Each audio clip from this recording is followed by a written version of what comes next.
Welcome back to another episode of The Shack Show, and in this episode of The Shack Show, I'm going to talk about how to fish good structure most effectively for big fish. And I've wanted to talk about this for a little bit now because I've talked a lot about structure in many different forms, whether that be on a sand beach, whether that be in an estuary or off the rocks, and how to attack a spot where you are very, very confident that there are big fish, but you want to most effectively fish that spot and target those fish that are in there. This can be a very daunting thing, especially when you're new to the surf casting scene and maybe you've just caught your first few big fish, you've figured out a spot that's very productive, and you want to learn more about how to know that you're really effectively fishing that area and getting the most productive results out of it that you can. And so generally what I start by doing is analyzing everything from, the structure type to the depth of the water. Obviously, the biggest thing that plays a role in all of this is where you are in, as far as where you are fishing. Like if you're fishing in an estuary or are you fishing off the rocks, like what structure are you fishing? I mean, obviously, first and foremost, like that's going to be the main thing that you need to think about. And obviously when you're fishing those different areas, you're going to be fishing them fairly similar for large bass, but also there's going to be some, major differences depending on current or water depth that you're going to have to factor in. But for the most part, big bass will always react relatively similar to similar things no matter where they are. There are things that would potentially break the rules in that regard, but for the most part, we're going to talk about big bass in a general blanketed way and how they will most likely react to what's going on. So I'm going to talk about it in one specific area that I really like. I fished for years. It's been super productive for me both at night and during the day. So I'm going to talk about this specific spot and it is specifically in the boulder fields. So I have this one area where I really, really love it for multiple reasons, but one in particular is there's amazing wave sweep. So you have some rocks, you have some waves that will crash on one side of the rocks, and they'll crash, sweep around, and suck out the other side. So you have an ambush point where the waves are crashing and rolling in. You have kind of a stronger current section, but it will dump out into more eddying water over on the far side of it, and then it will slack back out in, there's nothing really going on the other side of the rocks because it's much deeper, and the waves tend to crash on one side primarily, and there's not as many waves that will crash on the other side. So what I know is that this is a spot that the bass can be within 25 feet, like the whole spot, there could be bass within that 25 feet.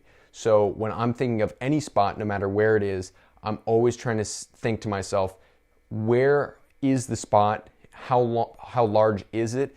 And if there's going to be bass, where are they going to stage up within that spot? What I first like to do is I like to start on one side or the other of the spot and fish the far outside corners of it, working my way in towards where I think the best structure is and the most likelihood of there being big bass are.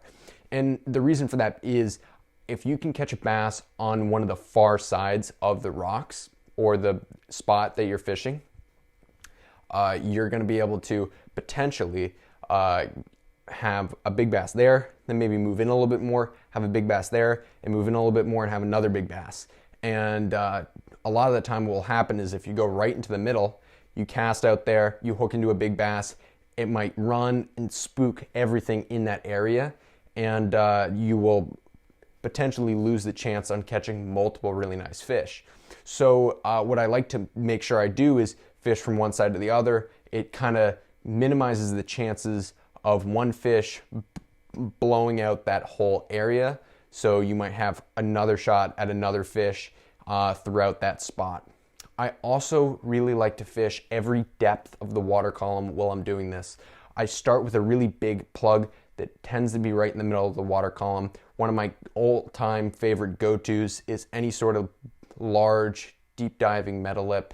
I tend to find that they are the best when it comes to culling those bigger finicky bass to eat. A lot of the time when those bass are in areas like shallow boulder fields, or really even in estuaries or off sandy beaches, those bass that are in close are feeding.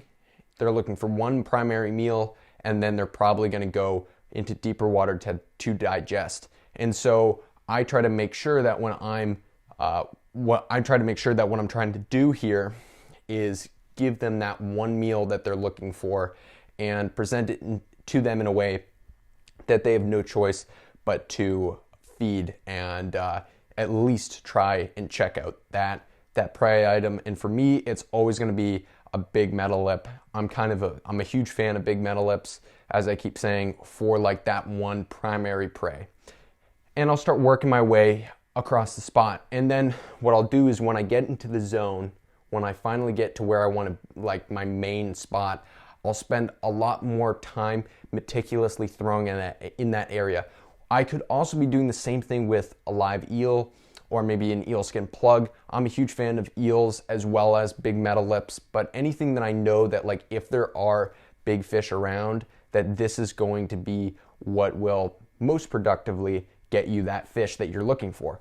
So I know I have a spot now, I'm just to recap what we've been talking about. I know I have a spot. I have a good suspicion that there's probably at least one nice bass in this spot, or there could be multiple really nice bass within that spot. So in order to target them properly, I'm going to work from one side to the other. And that is a very important thing when you're thinking about like, okay, I want to cover everything in all the water column that is in my entire area. And the reason I'm doing that is because I really want to make sure that like I'm leaving no rock unturned. I'm leaving, if there's a bass that's maybe staging up in a weird spot, maybe the far corner of the spot, for some reason that bass is staged up there, I want to make sure I'm hitting at least one cast into that spot. And then, as I said, you work your way to the middle and then you slow down. I don't spend a whole lot of time, whether it is during the day or at night. I'm not going to spend a whole lot of time fishing one specific spot. I'm going to like one specific area within the spot. I'll spend a whole night fishing one spot. And obviously if you're catching things, you want to stay where you are and keep doing what you're doing.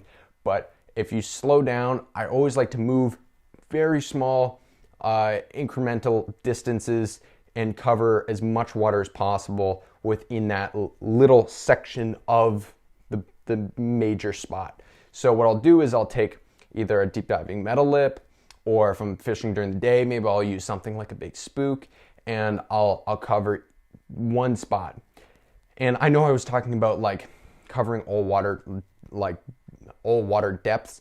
I do that 100%, but during the day, as I've talked about at length, topwater is kind of my favorite go-to when it comes to targeting big bass.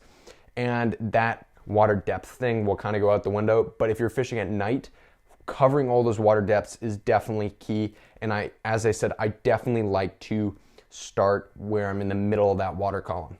So I'll work my way to the middle as I've been talking about. I'll slow down and I'll just branch out from that exact spot.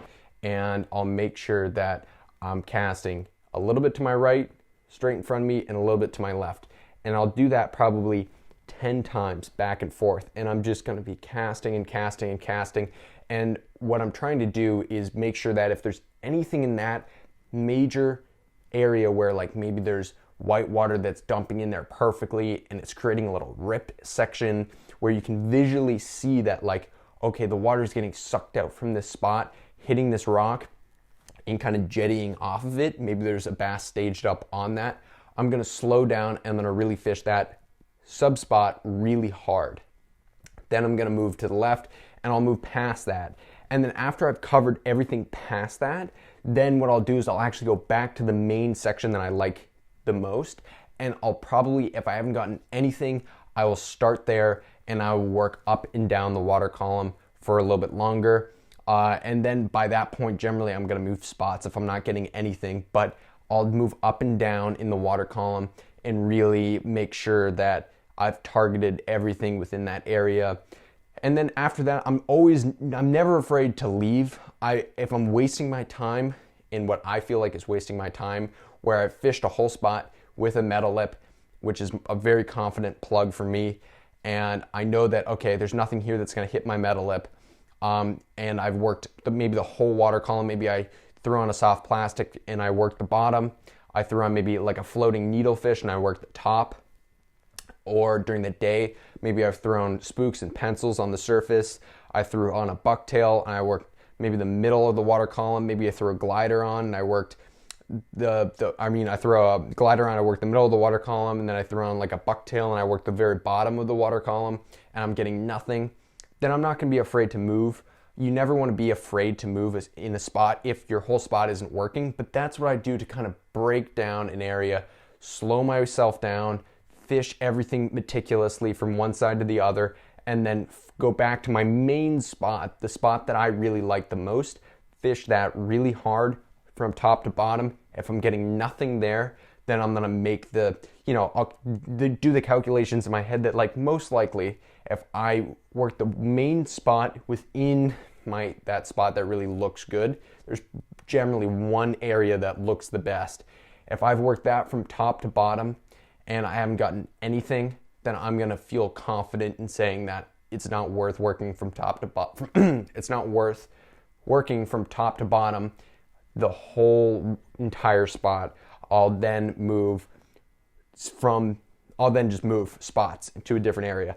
But that's what I do when I'm fishing a spot where I have confidence. I feel like I should be able to pull a nice bass out of it.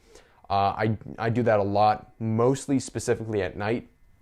And generally, when you slow down like that, you cover a lot of water and you throw a plug. For me, it's a big metal lip. For somebody else, maybe it's a Super Strike darter or something like that. When you throw something that's super confident like that, you know that if there is big fish around, they're probably going to hit it, and you're getting nothing. Then you can make the confident decision in your head that this spot doesn't have fish.